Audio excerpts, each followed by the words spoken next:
চিকিৎসার দুর্নীতিতে উত্তরবঙ্গ লবির কার্যকলাপের বিরুদ্ধে সরব হলেন উত্তরবঙ্গ মেডিকেল কলেজের প্রাক্তনীরা।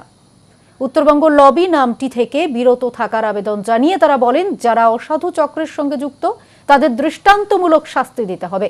স্বাস্থ্য সচিব থেকে বিভিন্ন গুরুত্বপূর্ণ পদে যারা রয়েছেন তাদের পদত্যাগ করতে হবে। উত্তরবঙ্গ মেডিকেল কলেজের প্রাক্তনীদের পক্ষে ডক্টর অদ্রিতা কর বলেন, প্রাক্তনীদের একটি বড় অংশ এই লবির কার্যকলাপ সমর্থন করেন না। এই অসাধু চক্রের বিরুদ্ধে কঠোর ব্যবস্থা নিতে হবে। আমাদের যেটা বক্তব্য, এই যে অসাধু চক্র, এরা অন্যান্য সব কলেজের মতোই এই নর্থ বেঙ্গল মেডিকেল কলেজেও নিজেদের আধিপত্য বিস্তার করছে।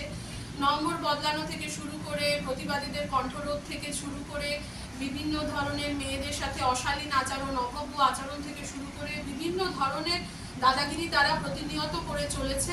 এদের উদ্দেশ্যে আমাদের একটাই বার্তা যে তোমরা সংযত হও, এবং আমরা চাই এই ঘটনার সঠিক তদন্ত, দোষীদের দৃষ্টান্তমূলক শাস্তি, এবং তারা যেন কোনো রকম অফিসিয়াল কোনো পদে আর বসতে না পারেন, তার জন্য উপযুক্ত ব্যবস্থা গ্রহণ।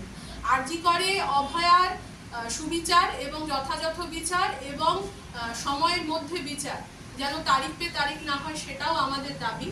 তৃতীয়ত, আমরা সকলকে অনুরোধ করব, উত্তরবঙ্গ লবি কথাটি ব্যবহার করার থেকে আপনারা বিরত থাকুন।